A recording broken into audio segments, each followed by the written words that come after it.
40 years of developing hockey players from youth to the pros, Minnesota Hockey Camps has a player development program for you. Located in Breezy Point, Minnesota, our professionally coached on-ice development sessions, off-ice speed training, weight room sessions, stick handling sessions, shooting skill sessions are the right program for you. MHC takes great pride in its tradition with developing NHL players like Chris Stewart, Ryan Bugsy Malone, Scotty Hartnell, and TJ Oshie. Our dedicated staff is ready for you. Come check us out at MinnesotaHockeyCamps.com. Sign up for your chance to become the player you've always wanted to be. Hashtag who will be next. Cold showers, leaking pipes, furnace giving you the chills? Look no further. At Iron Range Plumbing and Heating, we've got you covered. From expert plumbing solutions to HVAC magic and all sheet metal work, we are your one-stop shop for comfort and reliability. Professional service from a team that cares. Say goodbye to household woes and hello to peace of mind. Call Iron Range Plumbing and Heating today and feel the difference. At Grand Rapids Chevrolet GMC in Grand Rapids, Minnesota, we have the trucks. Over 47 new Silverados and Sierras sitting currently on the lot with more to come. We have all the options: LT, RST, LTZ, High Countries, ZR2s. We have heavy duties. We have Sierra, SLT, Elevations, Denali's. We are equipped for the truck you are looking for. With great rebates currently, with up to $12,500 off on select models, now would be a great time to take advantage of savings and get yourself into a new truck today. Grand Rapids GM in Grand Rapids, Minnesota.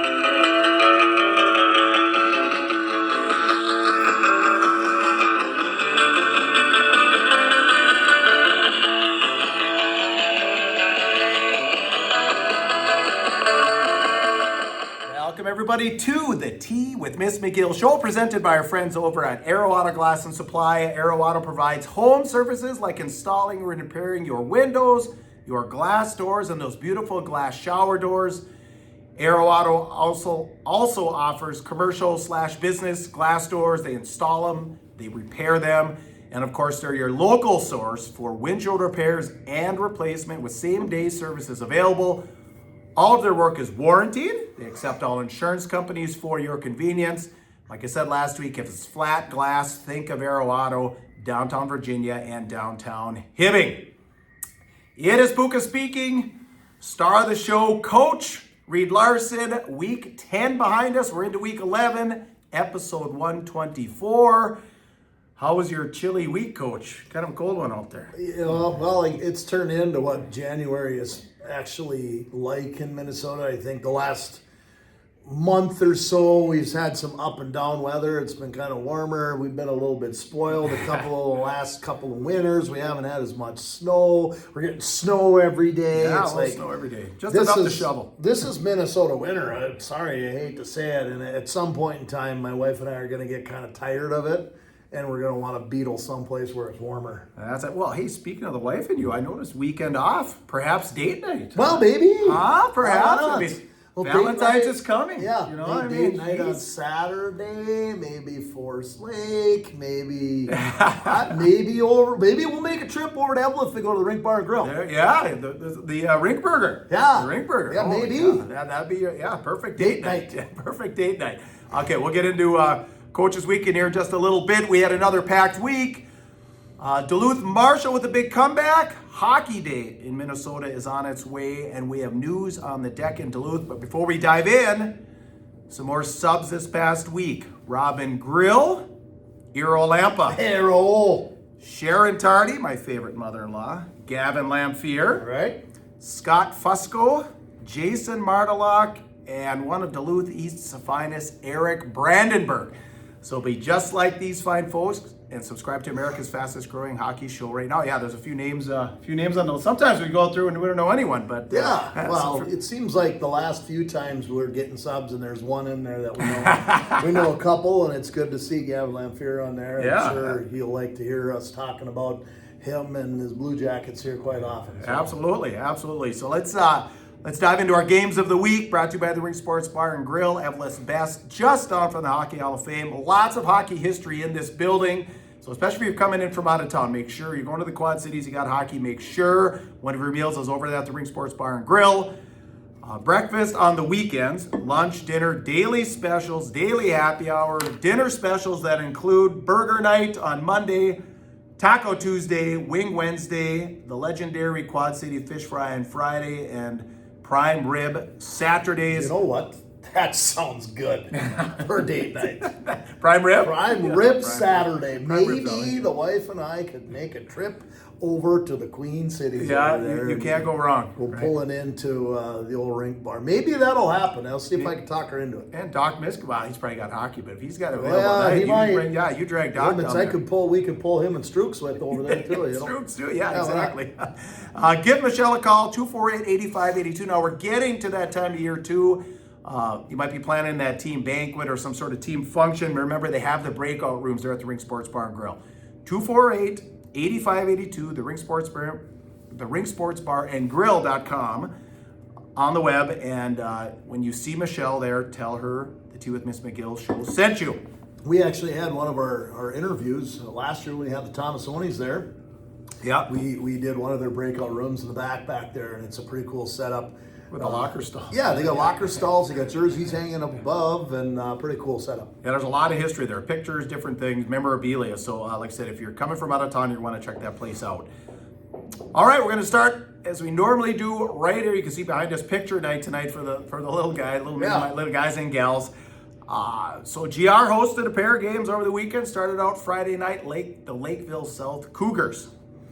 Yeah, in Lakeville South coming into town, we talked about that, last week when we were kind of doing the preview of the games of the week for this week, and we talked about, well, why is that a big game? Is it a big game? Isn't it a big game? Well, let's put it this way. First of all, it was Parents' Night.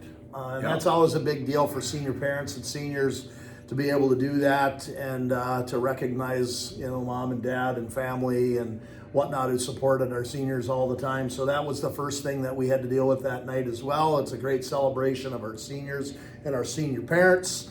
But the other part of that evening is that we had Lakeville South in the building, who likely is going to be representing Section 1AA. There is outside chance that somebody like Farmington could represent, or Rochester Century, who represented the year that Rapids went in 2024. But really, they're kind of the favorite, and they're falling somewhere in that rated in the state somewhere between 18, 19, and 20. And the state rankings on Let's Play Hockey. So they're in the mix. So that's why it's important to us, because, if you're a team that's a contender, which Grand Rapids plans to be every year to try to be a contender for coming out of their section, you always have to take into consideration, if you do move on past sections, what are seeding situations going to look like at the state tournament? That's a team that we needed to beat and show that we could beat them so that we're not the bottom seed at the state tournament. Yep. Obviously, there are other teams that we played that we've lost to throughout the course of the year that will probably be representing their section, like Edina, Maple Grove, Moorhead. Those teams have already beat us this year, so likely they're going to be seated ahead of us if Grand Rapids is so lucky to be able to represent the section. We do take that into consideration when we're scheduling our games. And it was a big game. Coming into the building, kind of surprising, because it's a team that, not very many connections with Northern Minnesota, but it's a Friday night at Yanmar Arena. There's not a whole lot else going on in town. There was a decent crowd in here that night. It was actually pretty interesting. Especially for the cold night, too. Yeah, it was freezing. and Parents' Night, so, likely that had a lot to do with it, too. You got parents and grandparents in the building. All the brothers and sisters of the players are here. And there's not much else going on in Grand Rapids. So the building was pretty full. Yep. We had a decent crowd. Again, Parents' Night, Senior Night. We always do what we can as a coaching staff, and as most teams do, to try and make sure that the seniors get recognized and the seniors get, even if they're not playing a lot, that they try to get some playing time that evening. And we actually went ahead and started senior goalie Grant Olson, and then partway through that period, we put in Levi Westby, who's the other senior. Both senior goalies got to play. They both played in the first period. They both got shutouts. Yeah, that's cool. Which was awesome. Second period come in, and going into the grind of the season here, Luke Sherlock has kind of stepped into a position where he's been seeing a lot of time lately, and we wanted to make sure that he got a couple of periods, or at least a period or a half a game before the Hill Murray game, because he was planning on playing on Saturday night, and we needed to get him in there and get some shots. So he played the second 2 periods and he got a shutout. Yeah. So typically what we do as a coaching staff and what we do to kind of help, we do the Woodland Bank 3 stars of the game, which get posted out on our social media sites for Grand Rapids Hockey. And the Woodland Bank 3 stars of the game were the 3 goalies. That's so cool. Yeah. So it was Grant Olson, Levi Westby, and Luke Sherlock all got the 3 stars of the game. It was pretty cool. It was a 3-0 win for us. That's a big feather in the cap for the Thunderhawks to be able to get that win and some momentum. And it was the 3rd straight win for the Thunderhawks, beating Cloquet before that and Andover before that. So it's what in the game of hockey they call that a streak. Call that a streak. Right? And streaks can go on, but streaks can also be ended really quickly. Saturday night, Hill Murray was in the building at the moment. At the time that they were here, rated number 6 in the state, coming in and coming off of some pretty good games, beating some good teams. They're fast. Yes. They're well coached. Coach Lechner has been there for, I don't know, 1,000 years. Right. Yeah, it's cool. Got a cool He's seeing him in the building, right? been See him there every for- year at state. Here he is, Yeah. mustache. Been there for years, and he's always got great teams. They're always well disciplined. They're always very well coached. And coming in here and again, we started Luke Sherlock in the nets, and he had a phenomenal night. He had 40 some odd shots and only let in 3 goals. So that was a pretty good night. It was nice to see him start to settle into some comfort in the pipes for us. And the power play was really clicking for us. Yeah. We didn't score any 5-on-5 goals, but when we got our opportunities on the power play, one of them was on a 5-on-3, and another one was another power play goal that was scored for us. So the power play for the Thunderhawks is clicking at 33.9%, which I don't know if you remember, if you go back to some of our previous shows, Right. I said that we were almost below 10% at the beginning of the year, and ever since the power play has just been going up and up. We didn't create a whole lot. There were some opportunities 5-on-5, but we just couldn't find the net 5-on-5. And at any rate, we ended up 2-2 coming into the last minute of the game, looking at opportunities to score. We missed some chances. They missed some chances. In fact, they actually had a shot that went towards our net that was tipped, that went in, and right away referee Jace Friedlieb was right there, waved it off, said it was a high stick. Yep. That was one the Youth Hockey Hub put out there and said, is this a high stick? What do you think, referees? You take a look in slow motion. We had Matt Jasper in the building who does all the filming for Youth Hockey Hub and Watch for Flying Pucks Instagram page. Oh, okay. He does a lot of the filming for those guys and sends stuff in. And Matt sends me some of that stuff, and he was right on that, slowed it down and just showed it, and it was a high stick. The call was correct for those guys. And they didn't complain much. And no, they didn't complain. It's a hit or miss, right? He made the call and it was the right call. Sometimes they make the call and it's not the right call and people are upset about it. That time it was the right call.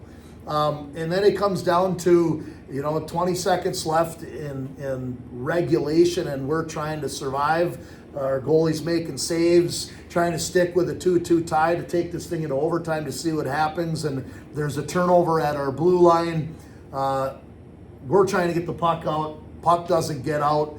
Puck stays in, and then a player kind of slides behind Colton Stupar with an inadvertent, and I want to make sure I say this because I don't want to blame this on a referee. Sometimes you can make that call and sometimes you can't.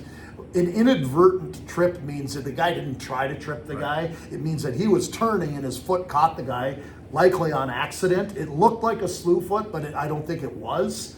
It was an inadvertent, his back foot when he was power turning, caught the back foot of Colton Stupar. He fell. That guy picked the puck up, skated around the net, and found the guy in the slot. We should have never been in that position anyways. We should have never turned the puck over at the blue line. There shouldn't have been that turnover. It should have gotten out. We should have been in overtime. Yeah. But it happened, and the inverted trip actually happened, and it opened up the slot. They scored with 17 seconds left.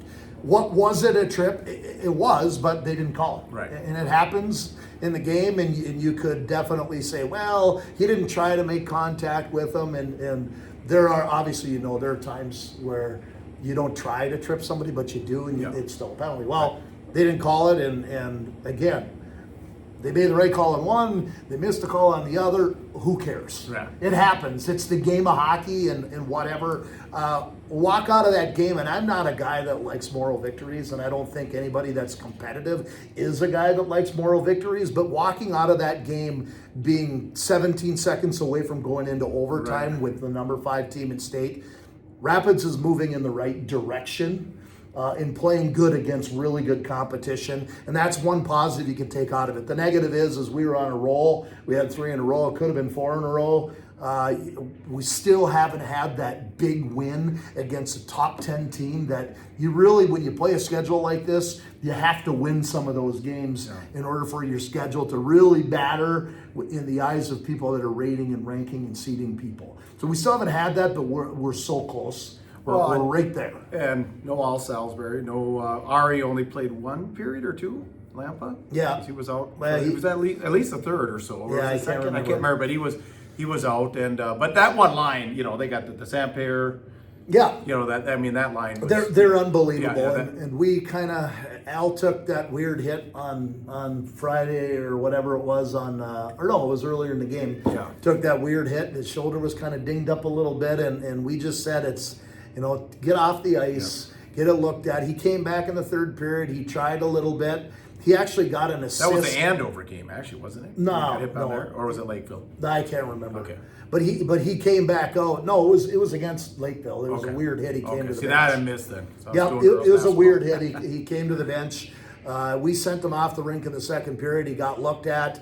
He said, I want to come back out. He did come back out. He was in pain, but he came out and played, and he actually got an assist on one of those power play goals that we had. I think it might have been the first one against Hill Murray. Okay. And then the rest of the game, we kind of, whatever. Yeah. We're going to let you just relax. So. Okay. Yeah, so 3-2, and then 4-0 was the Lakeville score, right? Yeah, Correct. yeah. Yeah. So 1-1, but yeah, a good weekend over here at Yanmar, and Parents' Night. So anything else on that?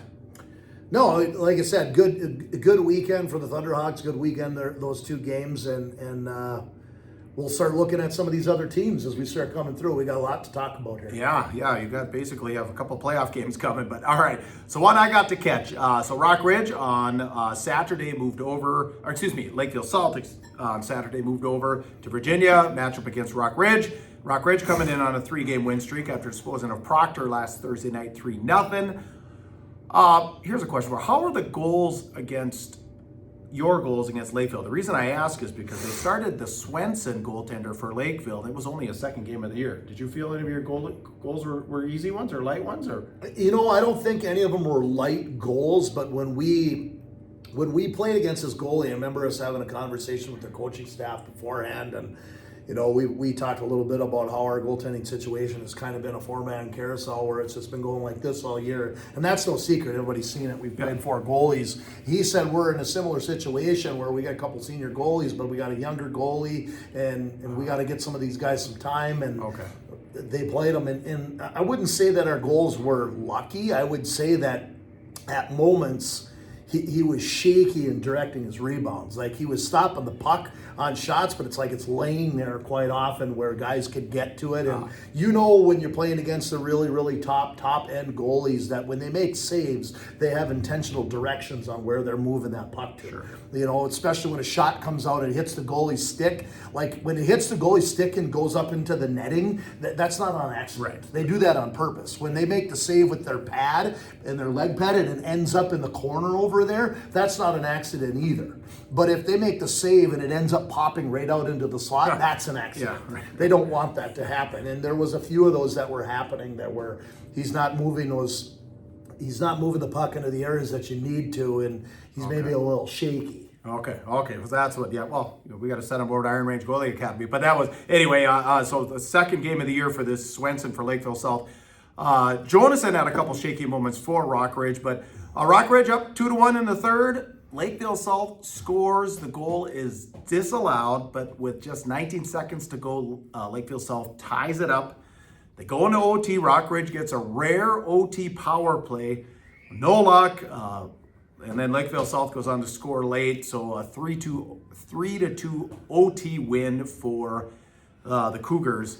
And but overall, hey, it's January. But just I have to say, it was a hard watch. It was kind of a boring game. Not that the teams were bad or anything. It was just kind of no energy in the building. Just I kind of think we're getting to the dog days, right? I mean, we're in the middle of January. It was just it was I shouldn't say boring, kind of an energyless game. You know, not rivals. I think the first time both teams have seen each other. So just kind of a sleepy afternoon game there on Saturday over in Virginia. Yeah, I was going to say, I'm going to guess that was an afternoon game. And those afternoon games are sometimes really hard to get energy in the building. There's so much going on a Saturday. Yeah, light crowd. A real big crowd in there. I would venture to believe that if they played that same game but played it on a Friday, the energy from the crowd might have changed things a little bit. Right, yeah. And we were a little worried about it on Friday because as much as I was talking about it's parents' night, that can also sometimes bring a level of emotion that kind of brings a lull into the game to start it.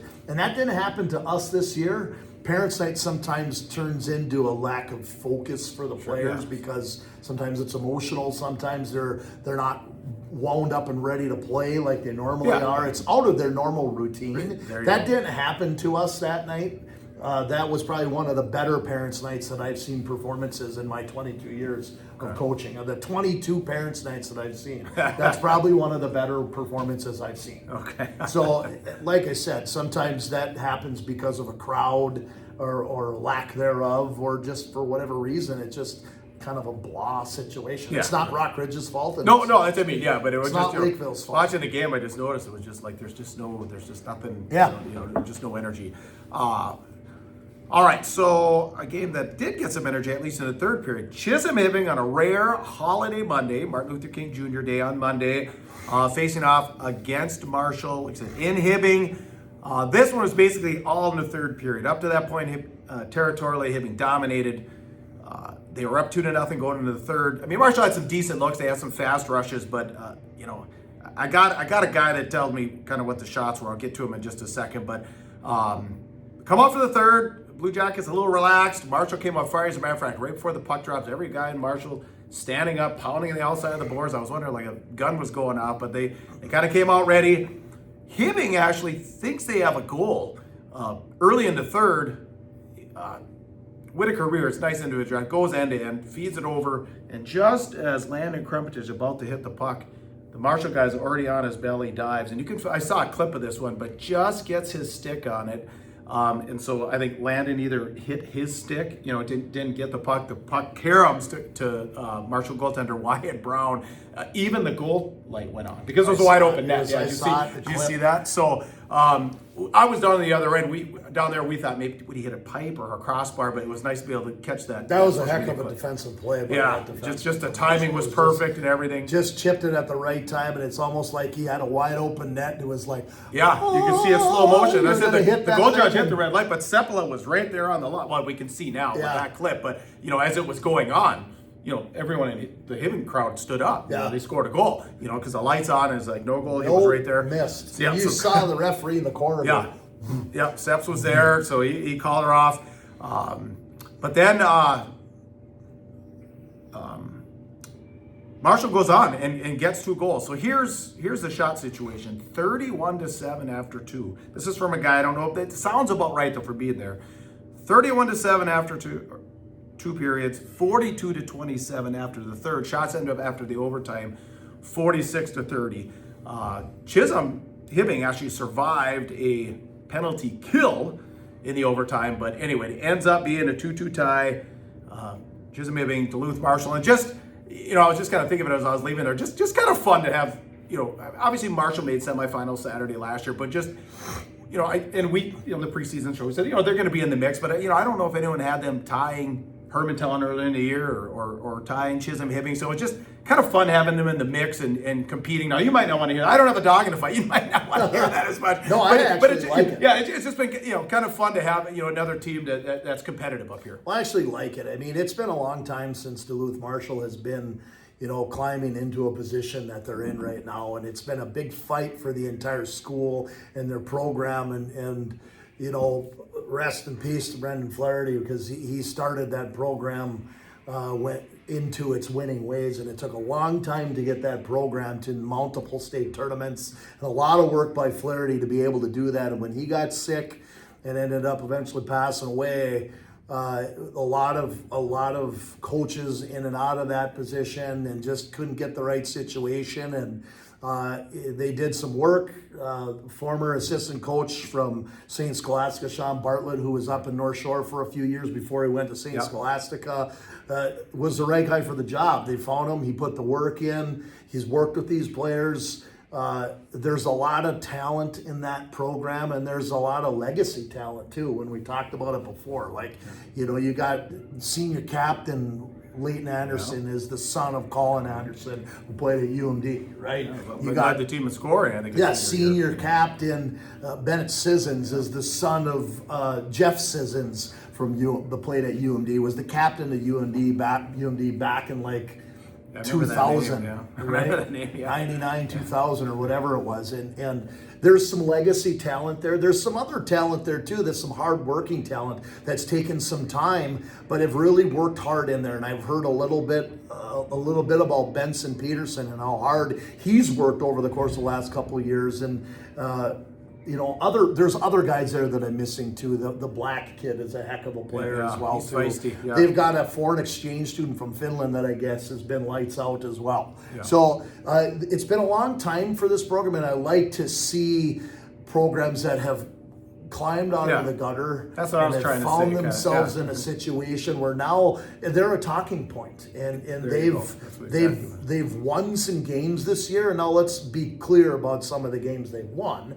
and it isn't their fault. It's not their fault that their schedule isn't good, right? But the key to that is well, no, it's not good. But they've won the games they should win, right? And they've surprised people in some of the games that they haven't been expected to win.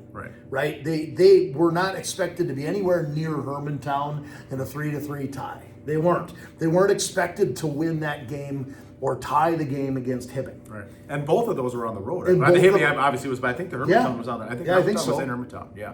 But they weren't expected to be in those games. They're proving their point that we don't have a very good schedule, but the tough games that we're playing, we're in them. Yeah.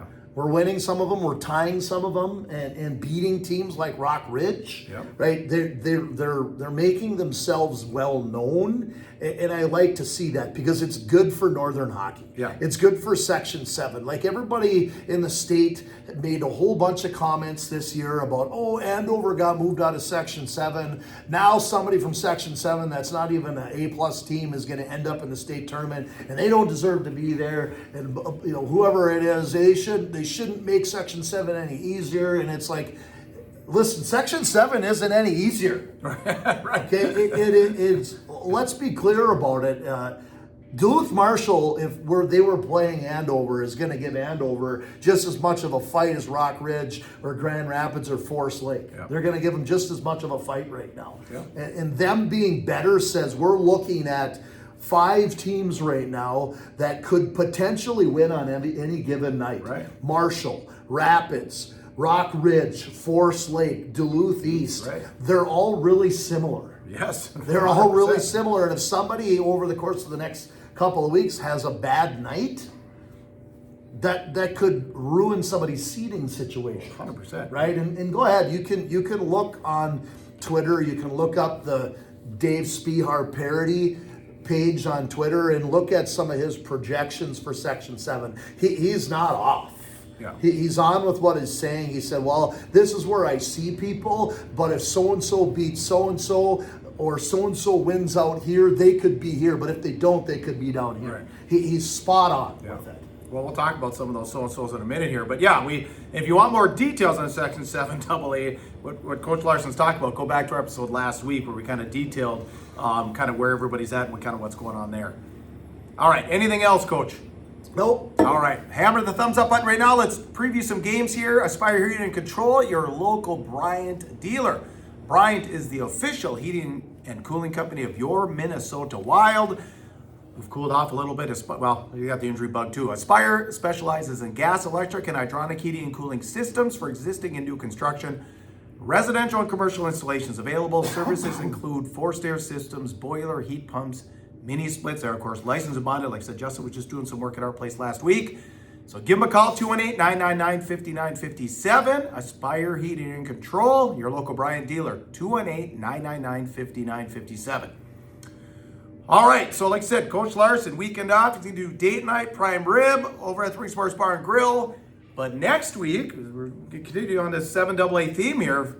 Couple of big contests, feel like a couple of playoff games for you guys. Yeah, I mean, this Coach. is some early previews of some potential either section final potential games or section semifinal games. This is some legit games for GR, and there's more that Marshall's going to be having over the course of the next week, and more that, I think Rock Ridge is through a lot of some of their section play right now. Yep. I think a lot of what they've done, bed has been kind of made, with exception to playing Grand Rapids next Friday. That's a big game. Yep. Otherwise, besides after that, I don't know who else in the section they come up against. Yeah, I haven't seen it. I know they do have Hibbing next week, common opponent game. Yeah, it's a common opponent. But looking at Duluth Marshall has Grand Rapids next Tuesday in Duluth at Mars Lakeview Arena. And then the last game of the season, they're still going to be playing Duluth East. Right. So those are some big games coming up here. So staying close to home. GR is staying close to home. It's this week, no games, and this is good for our program. This was by design. This wasn't an accident. It was, when you get to this part of the season, people are banged up. We've got a couple of guys that are bumped up. Like I said, we didn't have Salisbury in on Saturday because he got bumped up in the Lakeville South game. Yep. I had to correct myself because I was thinking when we were going through that did he get hurt on Saturday or did he get hurt on? He got hurt on Friday and didn't play Saturday. And then had a hard hit though the week before too against Andover from behind when he left the game, but then came back. So teams are going through the same thing. The dog days where some are sick, some are injured and bumped up. This was the perfect week for us to say, okay, coming into a weekend after a pretty good weekend for Grand Rapids, Friday win, a Saturday close, well-played game, but lost to a top team. That was a good weekend for us, and we gave them off on Monday. Oh, okay. They got the day off. Like, don't even come to the rink. Another date night for the boys. Go ice fishing. But boys got to have date night. Yeah, go ice fish and do something. You don't have to hang out with your girlfriend. Whatever. But it was a good week to be able to recover and then for us to focus on a couple of things we need to get better on, and then look at next Tuesday coming back into the grind. It'll be 2 next week and 2 big games for the Thunderhawks. It's going to be Tuesday at Mars Lakeview Arena against Duluth Marshall, and Friday, which is going to be one of the Youth Hockey Hub streamed games that they do. Friday night lights or whatever they call it, the Friday night, whatever that Youth Hockey Hub calls it. They're going to be streaming that game and calling that game at the Iron Trail Motors Arena there in Virginia, which will be my first game back as a coach coaching a game back in that, not the same building. Right. I was at the old one. That'll be my first game back there since I was the coach there, actually coaching. I know I did some games there on TV, and I've watched a couple of games there, but I haven't been on the bench there since I coached and was the head coach at Virginia. So it'll be fun to be back. It'll be fun to be back there in the building, but this time I'll be on the visiting bench. The way of Strukel's reffing, does he give you a break or be extra hard? That has to be the question. I don't think he's going to be reffing that game. I don't think he is. But there's other big games that need to be talked about here this week as well. Well, we'll stay on the Rock Ridge theme. So on Tuesday, the night you're down at Mars in Duluth, Rock Ridge will travel to the Memorial Building on Tuesday.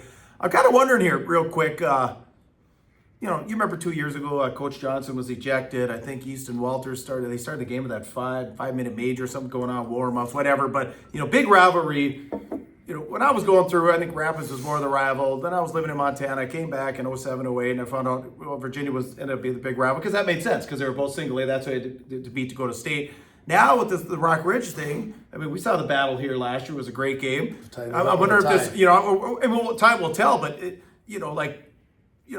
Hibbing Rock Ridge still be a rivalry game, but I'm just wondering over time if it ends up being more Rock Ridge Rapids, over time, some of that. But for now, we know that Hibbing Rock Ridge will be a great rivalry game. Like I said, some common opponent stuff, but those two teams they're lining up like pretty equal squads too, Hibbing and Rock Ridge. Yeah, they are, and I think that's always going to be a rivalry game. And the one thing that I'll say to my Rock Ridge peeps that are over there, friends and whatnot, and even the players, that I still care about that program regardless if I want to beat you. You know what I mean? It's like, it's still part of me. I'm still got a little Blue Devil in me, and I know that the Wolverines are the Devil Bears, right? Because they're a combination of the two, but I still got a little bit of Blue Devil hidden in here somewhere behind all this orange, so I do care.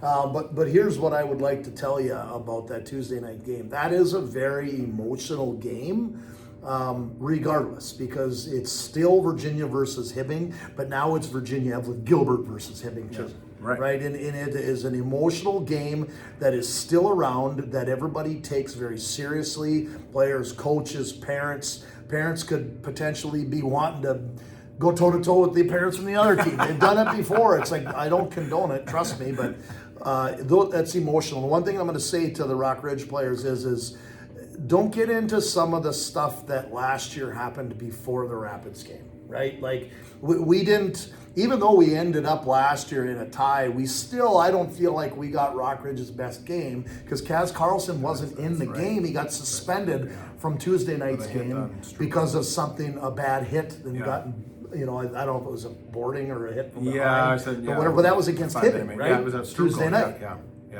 It hit Strukel over whatever was a 5-minute major and a game ejection, and he's out and doesn't even get to play against us when we played him. Yep. So it's like, play the game of rivalry, but do it the right way, and make sure that everybody is well and ready to go. Like, don't make it so emotional that you're going to end up putting your team at risk by not having everybody available for the Friday night game. Right. Yep. All right. So a couple big Iron Range matchups coming up. Another one I got my eye on Saturday. I-Falls travels with the 12-1-2 International Falls Broncos. They will travel to number 14 Northern Lakes. Listen, Falls has been just kind of outside that top 20, so if they beat Northern Lakes, there's a chance that might thrust them into the top 20. And I don't know, it's been a couple of decades since International Falls, perhaps, in the top 20 rankings. I don't know. We'll see what happens. I think it's pretty cool to see them there. I think back, might have been one of my first 2 seasons coaching in Virginia that I-Falls was kind of in the mix of being a single A top 20 team. Oh, okay, good. There was a couple of teams back then, and one of them I just remember, I think it was my second year there. We played International Falls at home as I think it was a 4-5 seed game. We were the 4 seed hosting the 5 seed in Virginia, and Falls came there and they beat us. Oh, really? They moved on to the semifinals. Okay. So maybe it's been a decade, but anyway, that'd be interesting. So if they could take it to, like I said, number 14, or they beat number 14, they can make an argument that, hey, maybe we should be, finally thrust into the top 20 here. And then tomorrow night, a big one. Just last week, I think, or the week before, I think it was 2 weeks ago, but Roseau at the Gardens in Warroad. That'll be tomorrow night. So if you got the streaming package, you want to catch that one, that's always a big one. And then Chisholm Hibbing there, East Grand Forks Friday, and they're at the Gardens on Saturday. So that'll be a good test. That'll be a big one too. Be a good test for single A. So yeah, as of right now, I think Warroad is just kind of, there have been some ups and downs for Warroad, and I think if Hibbing comes in playing the game they can and the fast game they can, they're used to playing on big ice, just like Warroad is used to playing on big ice. They're used to using their speed, and I think Hibbing can come out of there with a 3-1 win or a 4-2 win over Warroad. That'd be big. All right, pound the like button, and let's move on to Scores and More. Presented by Fortune Bay Resort and Casino. Like Coach Larson said, it's been we're not getting 2 feet of snow, but we're getting like 2 inches of snow, it seems like, every day. So if you're into snowmobiling, Fortune Bay offers 172 rooms in a smoke-free resort, indoor pool, RV park, world-class golf, several dining options, a bar, and all the gaming you can handle. Of course, they got the whole resort. So bring your trailer up the sleds. Trails are great. FortuneBay.com for more details. You can plan your trip right while you're watching the rest of the show here right now at FortuneBay.com. Ely with a 3-2 win over North Shore. Number 4 Warroad, 7 rip over Crookston. Denfeld, a 5-2 win over Little Falls. Brainerd beat up by Sartell 5-1. Number 7 Cloquet with a 7-2 win over Orono. I-Falls, 6 rip over Ely. Proctor down Superior 3-2. Roseau tripped up by Bemidji 2-1. Duluth East fell to Holy Family 5-1. The Greenway Raiders back in the win column, 7-5 win over Lake of the Woods last night at home. Hermantown shuts out Souptown 8-0. Bemidji dropped by Northern Lakes 1-0. North Shore 2-0 victors over Moose Lake. Duluth Marshall banged St. Cloud 3-1. Chisholm Hibbing last Saturday with a 5-4 0-2 win over Orono. Tate Swanson sealing the deal there in overtime. The 1986 team, we talked about that. I saw some pictures. Had a handful of guys that looked like they had a good time over there. Rock Ridge with another big win last night over Cloquet, 2-1. That's a big win. Yep, down in Cloquet. And the Walleye Scotty Dinah Hornets update. 3-0 win over Buffalo. Ooh, The what? Spuds. How about the Spuds? You saw that? Spuds lost to Grand Forks Central in overtime. 2 Spuds falling to Grand Forks. So I got to bring this story up, and actually Grand Forks outshot the Spuds 26-20. Had to look 3 times. Wait, no. Who outshot who? Grand Forks outshot Moorhead 26-23. Of course, Joey Cullen's been out, right? He's been hurt. Yeah. Did you hear that? Yeah. But I got to bring this up. Sorry, Jay. So a buddy of mine, Jason Hansen, 1990 state champ. I know that hurts the Rapids people too, but Roseau state champ over it hurts. So that year, they only had 1 or 2 losses, but one of their losses was like Fargo South, I think, and Fargo South goes on to win the North Dakota State Championship that year. So they had T-shirts made. North Dakota State champions. Minnesota State. There you go. And That's funny. So Jay, I know you're listening. I hate to bring it up, but that's pretty clever. So we got to watch this now with Grand Forks Central. There might be something, a reincarnation of that coming up here this spring. That could be interesting. There's one little piece here that when I look back at the scores and more here that you read off, that these are some interesting scores when you take a look at this, that Cloquet beat Orono 7-2, but then Hibbing Chisholm goes and beats them in overtime 5-4. Like, that tells you something about how Cloquet can play. Yeah, well, they're, as a matter of fact, a couple of the Marshall Barons said because Marshall lost to Cloquet last, or did I even have it on here? Yeah, Marshall lost to Cloquet. Yeah, Cloquet. And they said they play well, like you always. They said, well, they played hard. They finished every check. I think it actually might have been Colin Anderson that was telling me that. So, so they're sneaky there too. You know, I mean, they could. You know, we talked about the Falls, but potentially maybe upsetting somebody or advancing after that first round. Well, okay, they're making an argument that you better pay attention to what's going on with the Lumberjacks. Well, look at Proctor. Proctor taking down Superior 3-2. You remember Superior beat Duluth Marshall a few weeks back. Yeah, and of course Proctor beat Hermantown. Proctor beat Hermantown. Like, look at this. There's some things happening here. Well, like you said, what'd you say last week? You said just excited about high school hockey. Yeah. I mean, there's a lot of things to be excited about, especially up north here for high school hockey. That's why you play the game. I mean, if everybody that was supposed to win every time always won the game, what are you playing the game for? Like, on paper, they're supposed to win. Well, every now and again, that team on paper that's supposed to win, if they get knocked off by the underdog, that's what makes things exciting. Well, I think Coach Tikhonov's still in a prison in Moscow, isn't he, after 1980? He asked him about that. Yeah, he's back in there twisting his eyebrows going, oh, geez, I don't know if I'm ever going to get out of here. No, you're not. You're not. To the U.S. You're not. All right, fellas. You just can't get the hockey itch out of yourself. The college route isn't for you. Community college route isn't for you. The junior hockey route isn't for you. Well, there's still hockey that you can play. Why don't you check out the Jackson Hole Moose out in Jackson Hole, Wyoming? Take a look at these guys. Full crowds, full hockey, packed houses every night.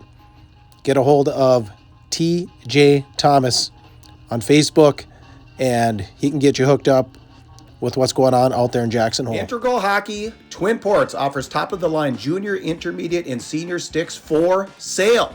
Integral also repairs shafts, blades, and goalie sticks using their patented process that restores your stick's original performance. Same flex, same kick point. Shaft and blade repairs come with a lifetime warranty at the repair spot, so you can trust your stick to perform game after game. Give Sand a call, 218-940-9089. Would you like to hear about Zorba's specials? On Mondays, it's Micro Monday. All taps are just $4. Tuesdays, $3 tacos and $4 dos Ekis. Wednesdays, personal pizzas, $8 and domestic taps, $4. Thursdays, we have deals on nachos and $5 surly taps. We offer trivia on Wednesdays at 6 p.m., bingo on Thursday at 6 p.m., and then karaoke Thursdays at 10 p.m. All right, the deck in Duluth. The board has decided the temporary ice chiller far exceeds its revenues, so they'll be taking the ice out at the old deck. Of course, Amso will continue, but the old deck. So end of an era. Coach Larson, your most memorable game you watched or possibly game you played there at the deck in Duluth? I played at the deck numerous times, going through youth hockey in high school. That was back in the day when the deck ice sheet was the Bulldog sheet, right? That's where the Dogs played. And that was also the place that in the 90s, or at least from 95 through my time, I think they might have kept it there through like 2004 or 2005 or whatever, until they built Amsoil. That was always the home of the section finals for Section 7. So my favorite game that I ever played in, unfortunately, we lost to the game, but it was one of my favorite games to play in. It was the section finals in 1995, and I was a sophomore.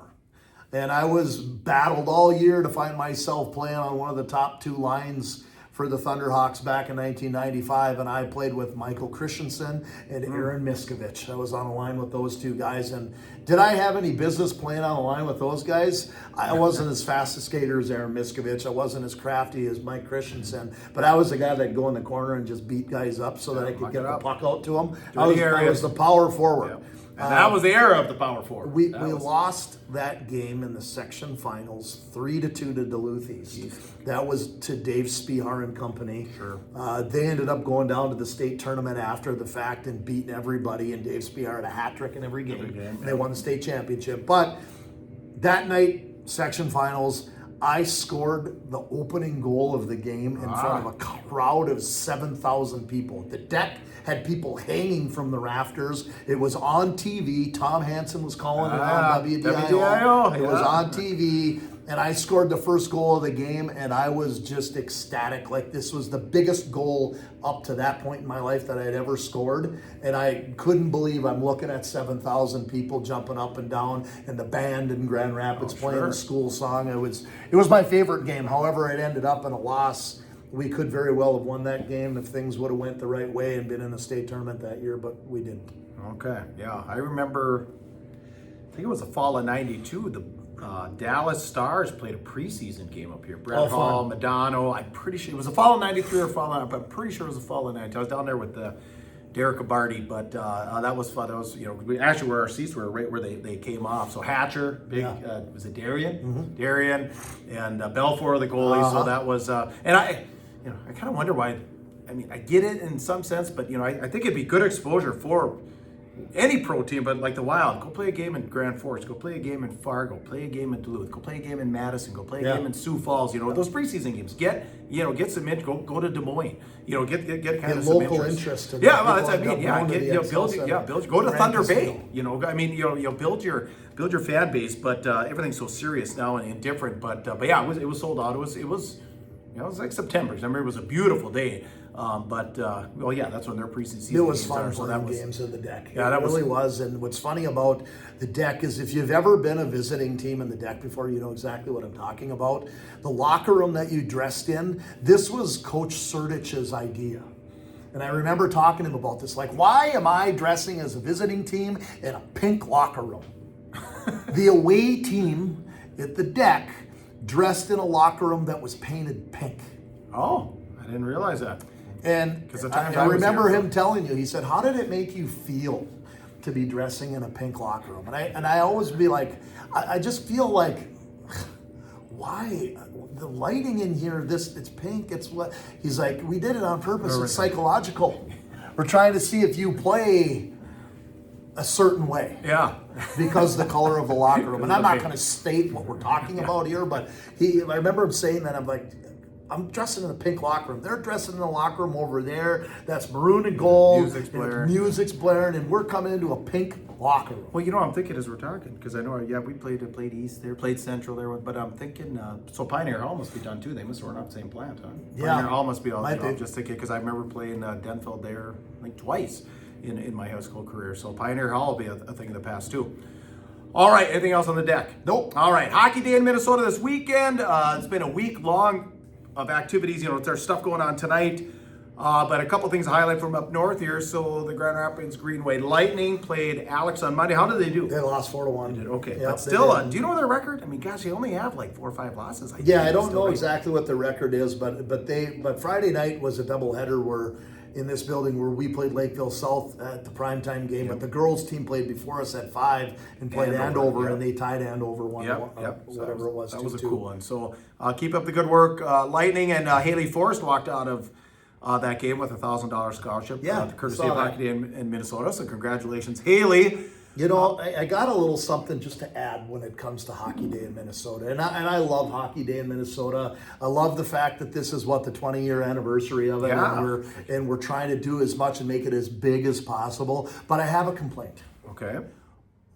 Hopefully the games this Saturday will be on TV. Yeah, lately they've changed things. I'm so tired of dealing with having to watch some of these games on, like, you have to subscribe for this and pay for a subscription and whatever it is. It's like I was really excited. I wanted to be able to watch the girls team play in Hockey Day in Minnesota, and I'm like, well, where can I find it? I'm looking through. It's like these used to be televised on Fox Sports North, right? And then somebody told me, well, they're not the primetime games. They're the early games. The actual Hockey Day is on Saturday. I get it. So when Saturday comes around, can it please be on television? Well, can I please watch it? See, last year, I tried to catch the stream because Hibbing played last year. Yeah. They played Eden Prairie, and I was going to watch some of it. I had a funeral in Hibbing. So what I ended up doing, when I figured out I wasn't going to be able to watch it, I bolted to Hibbing because I had to go there anyway for this funeral, and I actually went to Sportsman's Restaurant and Bar, ate a little breakfast, and watched it there. I only caught like the second half of the game because I thought it would be on the main streaming service, but it wasn't. So you are right. So yeah, check the listings. As a matter of fact, if you know where the games are, which I'm assuming is Fox, but I could be wrong, please comment here and we can get a thread going on how to catch it. I think it might be Valley Sports now. Or probably is, but back a few years back when I first moved to Grand Rapids and I was doing some of the TV stuff with My Nine, I got invited to do Hockey Day in Minnesota and work with Fox Sports North. So I worked with Fox Sports North, and we actually called a UMD Mankato game, girls game that day. Okay. And that was on Fox Sports North, so it was part of the lineup throughout the course of the day. But I don't know if the Fox Sports North all got taken over by Valley Sports or what the situation is, or if we're using Flow Hockey like some of these other companies and places are. There's so many different streaming things, and I'm so frustrated with when this is a big time game. At least in Minnesota, the state hockey tournament is still on 45. Yeah. Like, I love the fact that we still can turn it on WDIO in northern Minnesota, and that's going to be streamed right into 45. That's like 5, Eyewitness 5 down in the city. But I think these big things, as big as we're making Hockey Day or Hockey Week in Minnesota, it's wise for this to be not so hard for people to watch. You're right. I remember last year, I forgot about that, but you are exactly It's wise. I mean, you're going to lose a few dollars making it free for people to watch, probably, but what are you gaining from it? You're gaining excitement for the game of hockey in the state of Minnesota. Quit having everything have to be subscribed all the time. Corporate. Yeah, it's just like... It's for the kids. It's just like using some of these websites. It's like, we use in high school hockey, we use Legacy Hockey website now because the Hockey Hub got taken over by the Star Tribune, and in order to even look at that site, you have to pay for a subscription. I mean, it's outrageous. Yeah, exactly. All right, good point. Like I said, if you got the schedule, or let us know, or get it to one of us, and we'll post it. That would be helpful. So Friday, Grand Rapids Connection. Do you see the Iowa Wild? Are playing Friday night, so we're gonna watch a little bit of Jack Peart. Yeah, former Mr. Hockey Jack Peart, Ryan Sandelin in the lineup from Hermantown. So they've got the Milwaukee Admirals Friday night, and then of course the Rockridge Wolverines facing off against the number 4 St. Thomas Cadets. That's the one I really want to watch. Like I said, I'm complaining because I want to see this on TV. But if I can't watch this game on TV, I'm going to be upset because I want to watch this. I want to see I want to see Rockridge playing this. And Evelyn has played in Hockey Day in Minnesota about 3 times, I think, previous to this before. Virginia, I don't know if they ever have. They didn't when I was there, and I don't know if they did when Keith was there as well. Virginia, I don't think has ever played in Hockey Day before. So this is pretty cool for the Virginia half of the community, and the Evelyn Gilbert people can just add another one to their plethora of games they've gotten to play in Hockey Day. I think it's awesome, and they get to play against St. Thomas. Yeah, Academy, St. Thomas Academy. STA. I think it's awesome. I can't wait to watch it. We get to watch Maverick, and hopefully Coach Aniskin defers his interview to Coach Weston. I want to see those. I want to see those. That's what I want to see. I don't know. Maybe you'll give it to Coach Friedman. Coach Friedman. I'm just thinking, both of them guys can speak just fine for themselves, but I'm thinking, just an outside thought here, if it is on Bally Sports, they're probably going to want to talk to Niski. How about the guy who's played 700 NHL games? Guessing that's the case. And if it were up to Niski, he would probably be like, you know what, I don't even really care to talk on here because he doesn't like to be. It's not about him and himself. He would rather probably give it to somebody else, but somebody would say, nah, you need to be the guy talking. And he'd be like, all right, fine. But he's never been, I need the recognition, I need to be in front of the camera. In fact, I think sometimes it's uncomfortable for him in front of the camera because he doesn't want to be in the limelight. But if he's listening, Coach, we're going to get you on the camera one of these. This summer, maybe, we'll get him on and we'll get an interview with him. Yeah, we're going to get him on the camera. On the horn. You're coming on the show. On the horn. There you go. Get ready.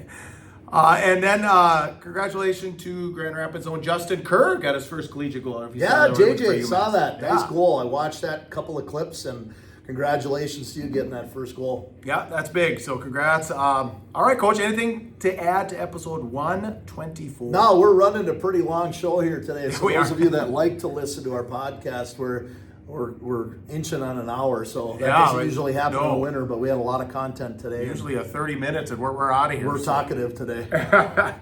All right, so please comment. Like I said, we appreciate that. Share the show. That would be great. Find us everywhere. X, it's under T McGill. Find us under Tea with Miss McGill on Instagram, Spotify, and Apple Podcasts. If you're looking for us on Facebook or YouTube, it's Goat Sports Media LLC. You got to put the whole thing in there, Goat Sports Media LLC, or it will not pop up. And then on Rumble, it's just Goat Sports, one word. Merch, since Coach Larson's wearing the cap, we got caps, we got tees, we got hoodies, Cash App, Venmo, PayPal, all that good stuff. Valentine's, of course, is coming, so if you're looking for that perfect gift, we can hook you up. Just get a hold of Coach Larson or myself, or Goatsportsmediallc at gmail.com. And a big thank you to the greatest partners on earth by Wabick Family Dental and Virginia Family Dental, Aspire Heating and Control, the Ring Sports Bar and Grill, Aero Auto Glass and Door, Fortune Bay Resort Casino, Zorbas of Grand Rapids, Iron Range Goalie Academy, Grand Rapids Chevrolet GMC, Minnesota Hockey Camps, Jackson Hole Moose Hockey Club, Iron Range Plumbing and Heating, and Integral Hockey Twin Ports. For Reed Larson, I am Puka. Get out there and be your dream. You're tuned to the Goat Sports Media Audio Network, cleaned by Virginia Family Dental.